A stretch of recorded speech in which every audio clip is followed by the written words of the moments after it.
Marcos 3. Jesus entrou outra vez na sinagoga e encontrou ali um homem paralítico de uma das mãos. Havia pessoas que queriam ver se ele ia curá-lo ao sábado para poderem acusá-lo. Jesus disse então ao homem da mão aleijada: Levanta-te e vem aqui para o meio. Depois perguntou aos outros: A nossa lei manda fazer bem ao sábado ou fazer mal? Manda salvar uma vida ou deixá-la morrer? Mas nada lhe responderam. Então Jesus olhou em volta para eles, indignado e ao mesmo tempo triste por não quererem perceber, e disse ao homem: Estenda a mão. Ele estendeu-a e a mão ficou curada. Os fariseus saíram da sinagoga e foram imediatamente juntar-se aos partidários do rei Herodes para resolverem como haviam de matar Jesus. Jesus foi então com os discípulos até ao lago da Galileia, e atrás deles ia uma grande multidão. Veio gente da Galileia, da Judeia, de Jerusalém, da Idumeia, da outra banda do rio Jordão, e dos arredores das cidades de Tiro e de Sidom.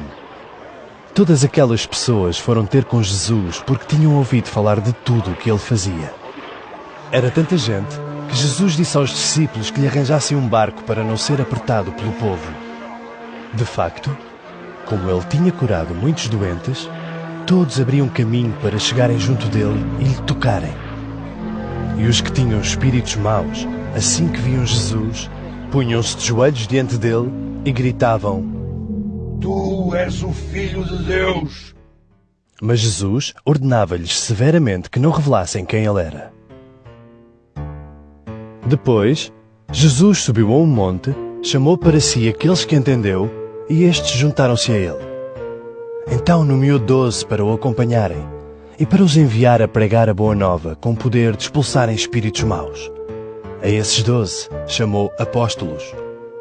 São eles Simão, a quem Jesus deu o nome de Pedro, Tiago e João, filhos de Zebedeu, a quem deu o nome de Boanerges, isto é, filhos do trovão, e ainda André, Filipe, Bartolomeu, Mateus, Tomé, Tiago, filho de Alfeu, Tadeu, Simão do partido dos nacionalistas e Judas Iscariotes, aquele que atraiçoou Jesus.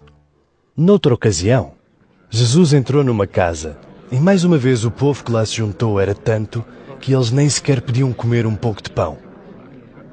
Quando os familiares de Jesus souberam disso, foram buscá-lo, pois havia quem dissesse que ele perdera o juízo. Os doutores da lei que tinham vindo de Jerusalém diziam: Está feito com Beelzebu! Outros diziam: É em nome do chefe dos demónios que ele expulsa os demónios. Então Jesus chamou toda aquela gente para junto de si e propôs-lhes estas parábolas. Como pode Satanás expulsar Satanás? Um país dividido em grupos que lutem entre si acabará por se arruinar. Da mesma maneira, uma família dividida contra si mesma não conseguirá resistir. Ora, se Satanás lutar contra si próprio e o seu reino se dividir, então não resistirá. Será o seu fim. Ninguém pode entrar na casa de um homem forte e roubar os seus bens sem primeiro o amarrar, pois só assim poderá roubar a casa. Lembrem-se disto. Deus perdoa tudo, tanto os pecados como as palavras contra Ele próprio, quaisquer que sejam. Mas aquele que cometer ofensas contra o Espírito Santo nunca mais será perdoado. É culpado de pecado eterno. Jesus disse isto por alguns terem afirmado: Ele está possuído por um espírito mau. Entretanto, a mãe e os irmãos de Jesus chegaram ao pé da casa. Não entraram, mas mandaram-nos chamar. Havia muita gente sentada à volta dele e alguém lhe disse: Olha que a tua mãe e os teus irmãos estão lá fora à tua procura. E ele respondeu: Quem é a minha mãe e quem são os meus irmãos?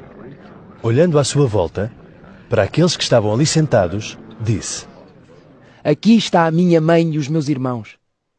Pois aquele que fizer a vontade de Deus é meu irmão, minha irmã e minha mãe.